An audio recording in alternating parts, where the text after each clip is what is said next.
Matanong ko nga kayo, Regional Director, sino kaya ang nagsasabi ng totoo? May point yung kabila, may point din yung kabila. But then kung sino, maybe the court will decide who is telling the truth. Mr. Vice Chair, ano po sa tingin ninyo? Your Honor, based on the object evidence and documentary evidence thus far, it appears that there is some credibility coming from the testimony of the private parties here, sir. Kasama ba siya sa listahan? Yes, sir. Is a newly identified listed, sir. God sakes. Newly? Newly listed po, sir. Newly listed.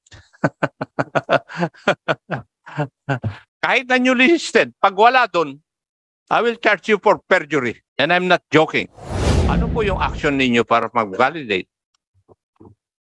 Nalaman na po namin yung information ng pangalan niya po nung nabaybas na po namin siya at natanong ko po kung ano po pangalan niya.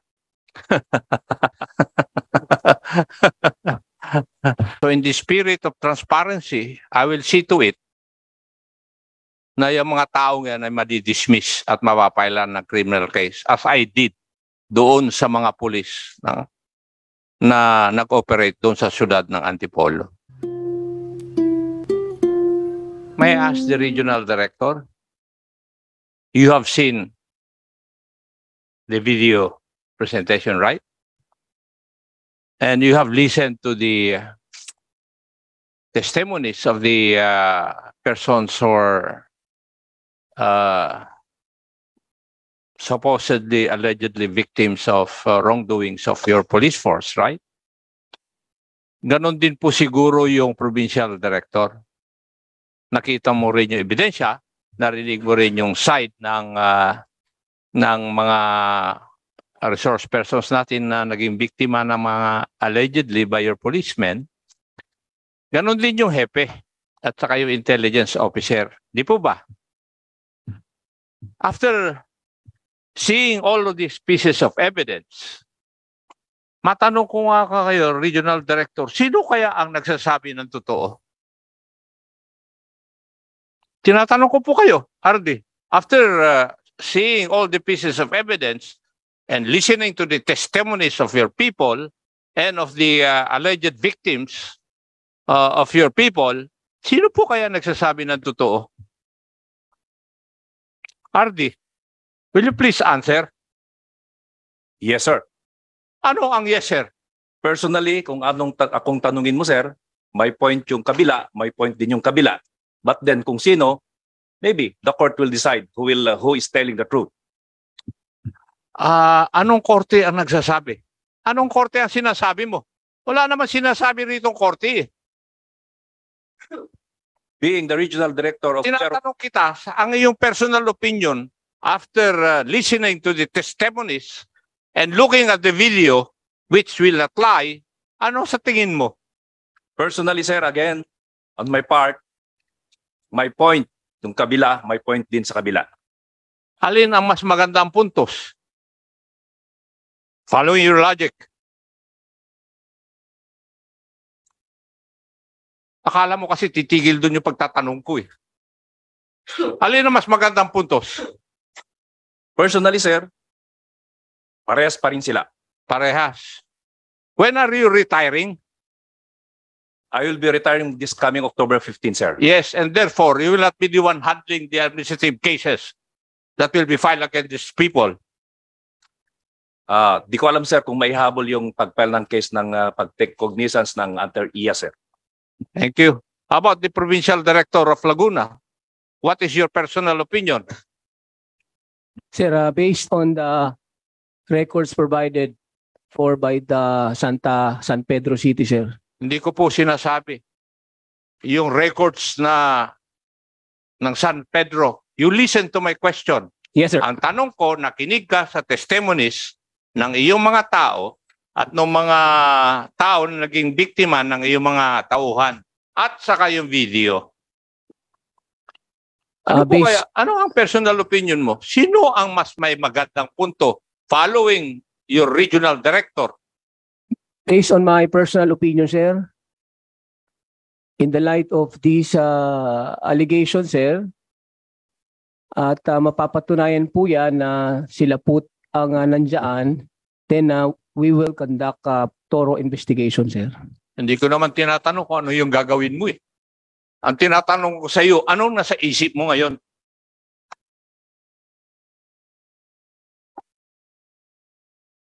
We will provide, sir, yung necessary I steps, sir. am not asking what you will provide. I am asking, ano sa tingin mo ang nasa tama? Sir, Yung iyong mga tauhan o yung mga kwan? based sa record, sir, I will stand with the report, sir, ng ating PNP, sir, San Pedro po, sir. Okay. Yung chief of police, may I ask?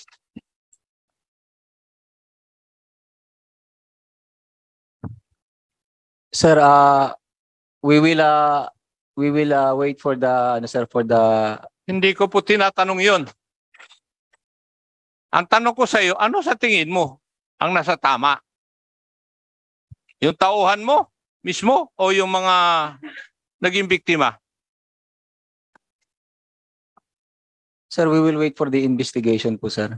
I'm asking for your answer. You want me to move to cite you in contempt for not answering my question? Ha? Tinatanong kita. Yes, sir. Sumagot nga yung mga nauna sa iyo, mas Yes, senior pa sa iyo eh. Yes, sir. I'll walk you there. Ano ang sagot mo? Pareho pong may point yung ano sir, yung sa side po ng suspect and sa side po ng ating operatiba, sir. Following your RD. Mr. Vice Chair, ano po sa tingin ninyo?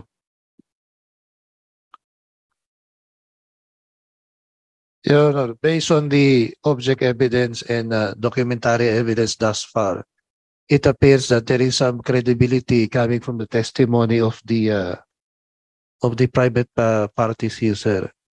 Sa halimbawa po ay yung CCTV, mapapatunayan na naman yun na kung totoo yun, maliwanag na nangyari yung allegedly huli doon kay Kilaw ng vicinity ng between 1:31 hanggang 2:30. At subalit doon sa kanilang mga sinumpang salaysay, mga 7:30, 7:40 daw. Aming titignan yung pre-ops operation sa PIDEA kasi bago dapat magkaroon ng bypass operation, meron dapat coordination. Meron dapat intelligence case build-up muna bago mag-conduct ng bypass operation. At ito meron din itong pre-ops operation. Tatlong hanay na coordination dapat sa PIDEA na ginawa. At hindi naman ito surprise, hindi naman to on the spot Mukhang sinasabi nila pinag-isipan na nila ng matagal. Kaya dapat may coordination. These are just preliminary observation. May mga issues na hindi pa natutugunan, Your Honor. Thank you, Mr. Vice Chair. Ang dahilan kung bakit ganun ang tanong ko, para maturoan ko kung sino man po yung mga naging biktima, kung saan nila ipa-file yung kaso. Kasi kung ipa-file ko yung kaso doon sa regional director, ay hindi ko na ipa-file. Kasi bias na yung opinion mo, Mr. Regional Director. Tama yung sinasabi ni Vice Chairman. Kaya I would advise yung Attorney Leonardo, kayo po ba ang magpa-file ng kaso? O hindi? Kung kayo magpa-file ng kaso, huwag nyo nang i-file sa Regional Director yung kaso.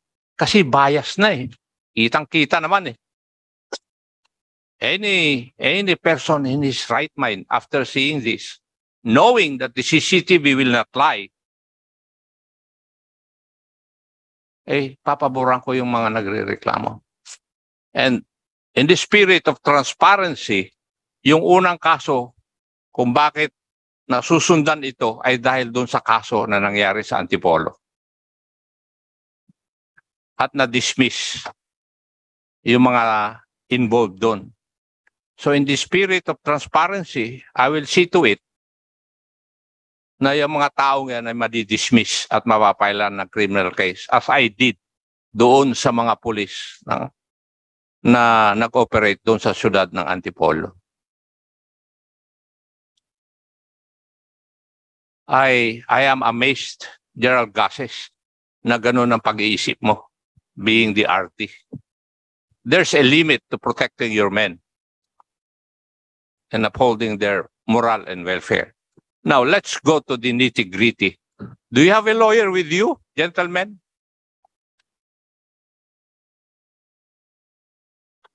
Attorney, sino you're asking the Yung suspect or the victims? team na nag-operate. Do you have Yeah. a lawyer with you? Sa team leader please, at Andy Garilla.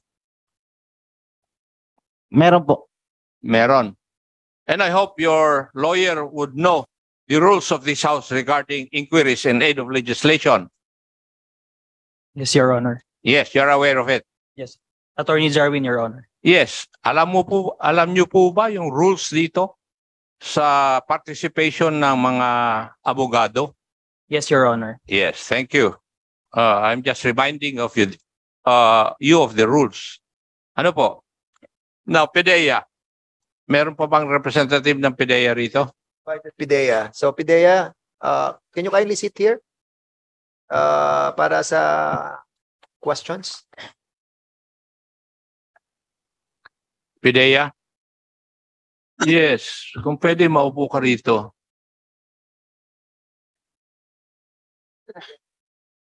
Diyan tayo magsisimula sa inyong departamento. Have you taken your oath? Not yet, sir. Okay. Sige, administer muna, Comsec. Comsec, In a while, we'll be taking your oath. For the meantime, can go ahead with your questions. sa kanya. Yeah. PIDEA, meron po kayong sistema na pinagsasubmit ninyo yung mga barangay officials ng listahan ng mga drug dependents at drug users and drug pushers sa kanilang barangays. Di po ba? Yes, sir. Yes. And this is done with the municipal or city government. Tama rin po. Yes, sir. Through CADAC or MADAC. Yes. Together with the Dangerous Drugs Board and your office. Tama?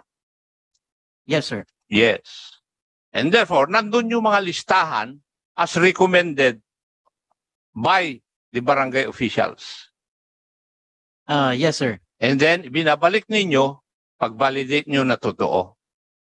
Yes, sir. With the PNP, sir. Yes. Now, may I ask the station commander or the chief of police, kasama ba siya sa listahan?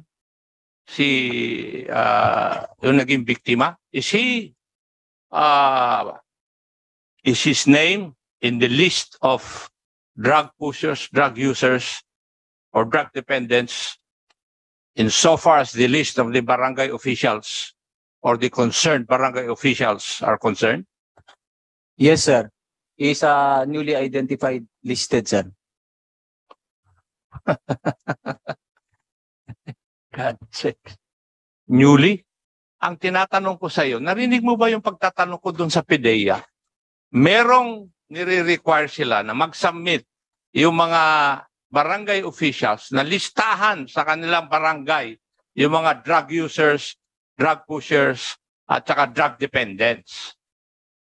Through their barangay anti-drug councils.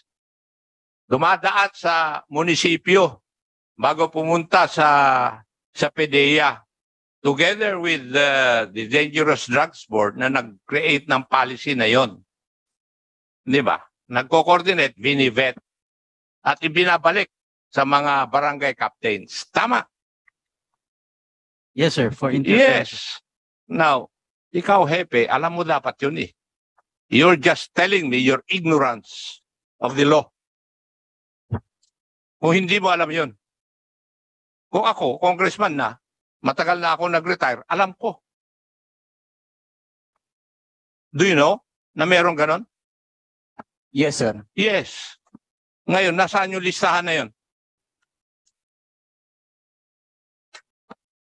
Anong listahan na pinagbasihan mo na nandun yung pangalan ng tao? Sir, may category po tayo, sir. Meron kasi na sa under po Listahan mo, listahan ng barangay officials. Sa barangay po nag-start yan, sir. Yung newly Yes. listed po, sir. Mr. Chair, may I request that we also invite the barangay captain concerned where Mr. Kilala Kilaw is a residence. Yeah, A resident. well, actually, we have invited the barangay Yes. chairman. Para may pakita Yeah, unfortunately, hindi nakarating, but we will be inviting him on the next. kung hearing. kasama po yung sa listahan nila doon sa Kwan. And may I ask Pidea, you kindly verify from your list.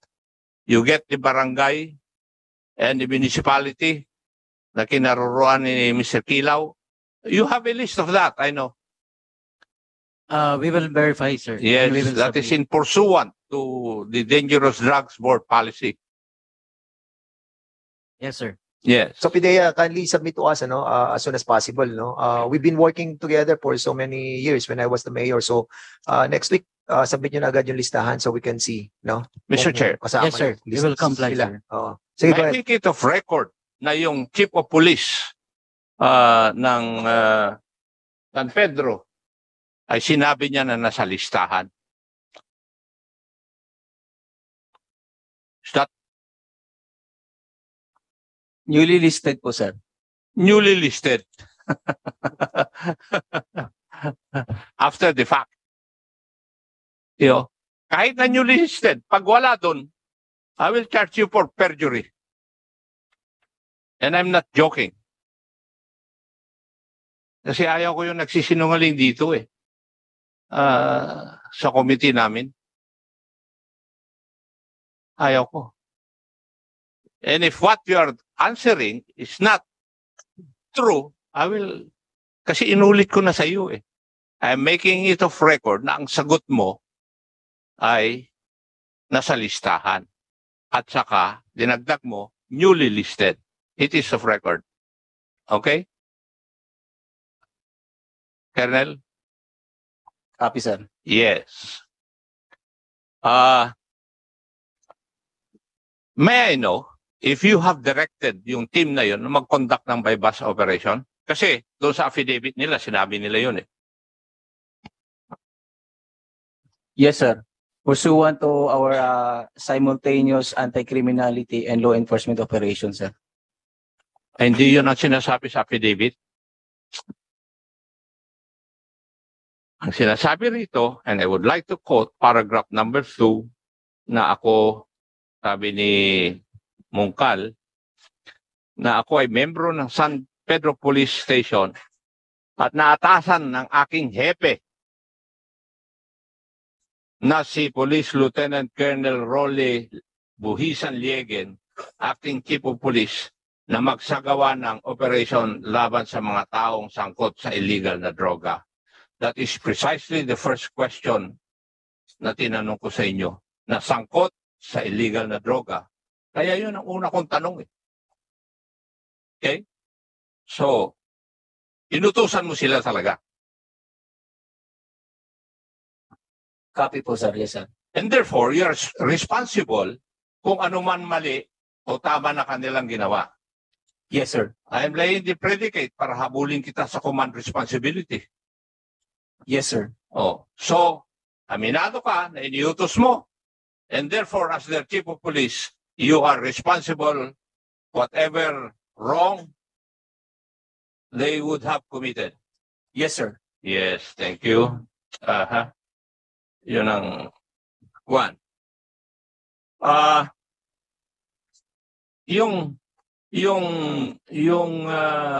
Si kapatid ni Mr. Kilaw, in your statement a while ago, you stated na meron pang CCTV doon sa 7-Eleven. Yes, Your Honor. And did you ever try o sinubukan niyo po bang kumuha ng kopya nun? Yes, Your Honor. Kasi pag meron pang pangalawang CCTV at nandun din yung mga oras at yung mga nangyari doon, sinusuportahan yung una yung CCTV. Now, ano po ang sagot sa inyo ng 7-Eleven?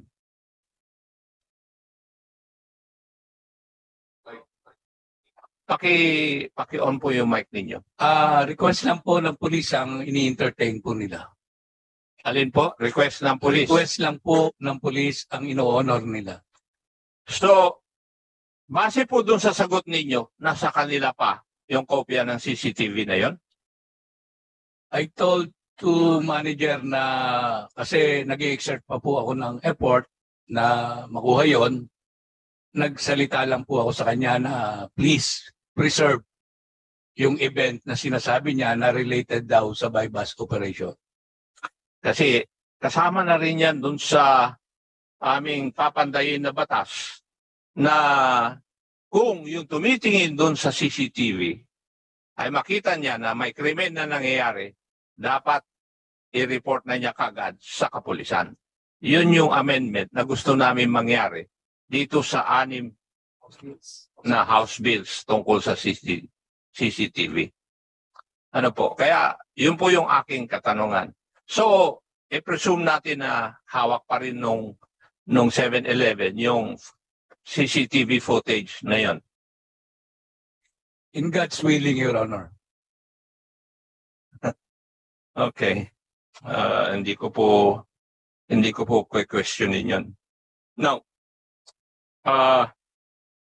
may I know from the intelligence officer of the San Pedro Police Station, ano po yung listahan ng mga ebidensya na isinabit nyo sa office ng prosecutor?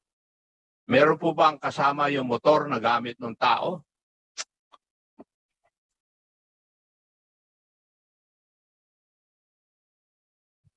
Your Honor, based dun sa chain of dun sa certificate of inventory, ay it appears na wala po yung motor po, Your Honor. Yung pong bisikleta na sinasabi, wala din po doon? Based on the record at hand that certified that no bicycle was appeared on the... Doon po sa pamilya o kapatid ni Mr. Kilaw, yung motor po ba ng kapatid po ninyo nandiyan pa? Ibinalik nila, Your Honor, a day after. A day after? Yes, Your Honor. Pero yung bisikleta, wala? Wala po. Okay. Now, may I know who is the team leader? On this particular case, sir, is Police Staff Sergeant Hirilya. Yes. Are you around? Yes. Are you aware of your police operational procedures manual? Yes, sir. Kung matanong ako sa iyo tungkol doon sa manual, pag hindi mo sumasagot, hindi mo alam, di ba? Yes, sir. Tama? Yes, sir. Yes.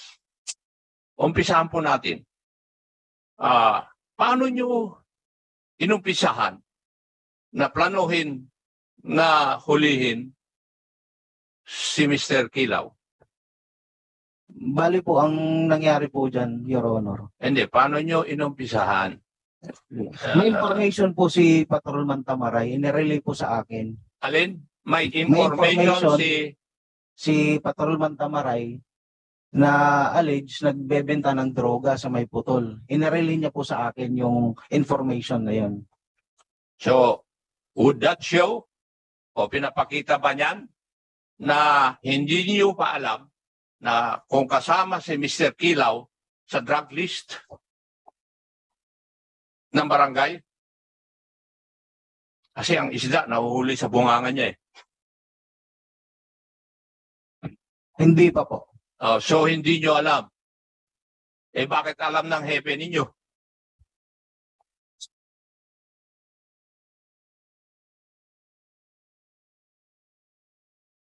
Pagkatapos na po ng operation, na-verify na po namin. Ibig ko sabihin, hindi mo rin pinaalam sa hepe mo na kayo magkoconduct ng operation laban kay Mr. Kilaw. Sinabi po namin. Sinabi mo nga after the operation eh. Before the operation, sinabi mo ba? Yes po. Would that be true? Yes, sir. In-inform po nila ako, sir. In-inform ka nila. Okay. So, nagpapalabas na alam mo lahat yung operation.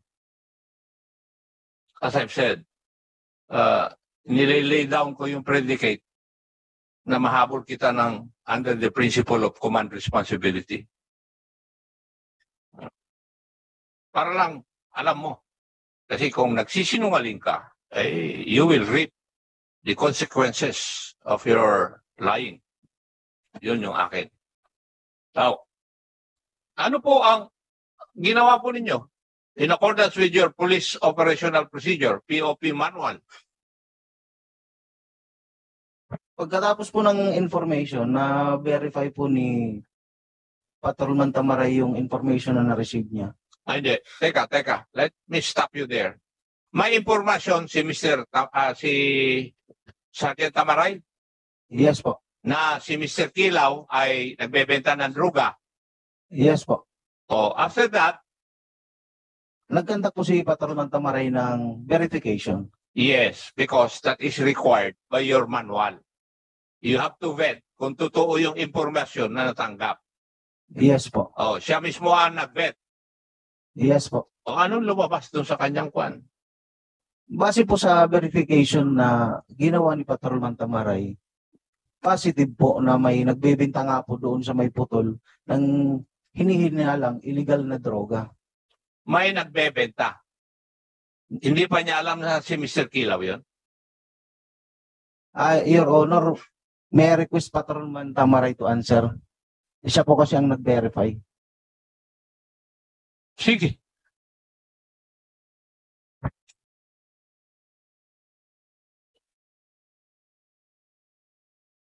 Good afternoon, Your Honor.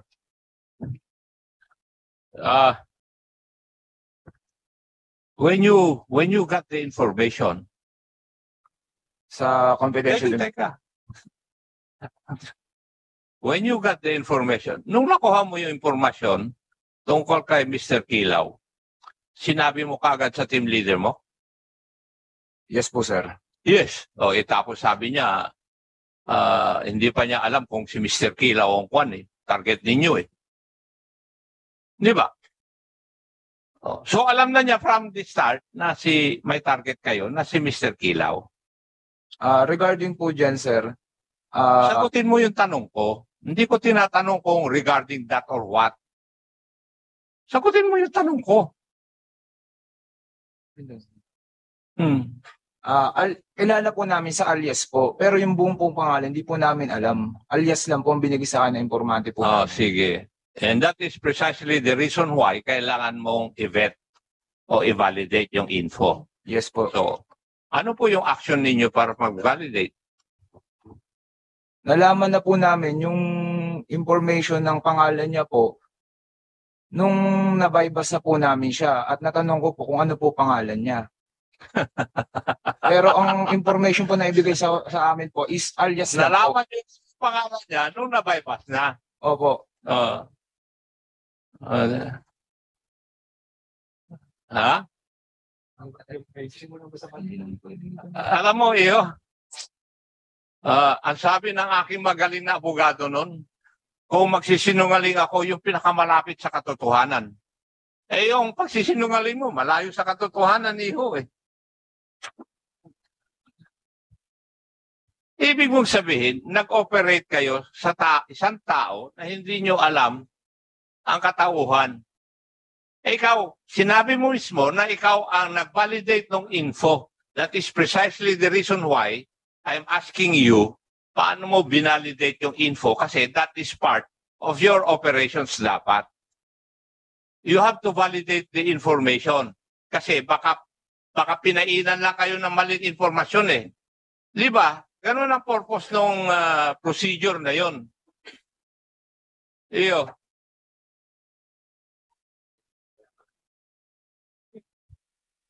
Kaya pala, sabi ni Kong Yamsuan, kaya pala newly listed kasi nung nahuli ninyo, saka nyo pinalista We would like to remind the reserve speakers to To be honest, no? Otherwise, alam niyo, wala pa kaming nako-concite in contempt dito, ha? Baka first time to.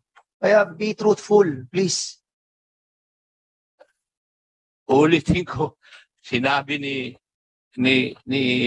Congressman Rehencia, papunta pa lang kayo, pabalik na siya. Ako, nakabalik na ako't lahat eh.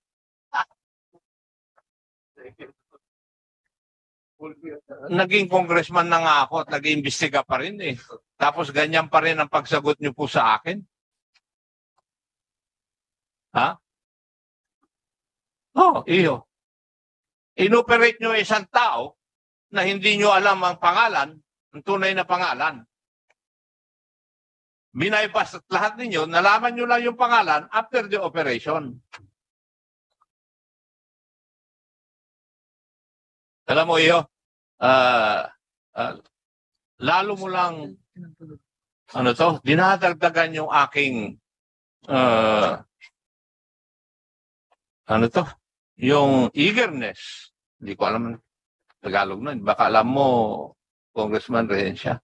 Yung gigil, sabihin na natin, na kailangan mawala kayo sa serbisyo eh. Oo, sa totoo lang. Kailangan mawala kayo sa serbisyo. And I'll see to it that there will be no favors doon sa pag-imbestiga. Babantayan ko. And I will ask also that criminal cases be filed against you for possible violation of the crime of abduction, violation of domicile, robbery, and perhaps perjury.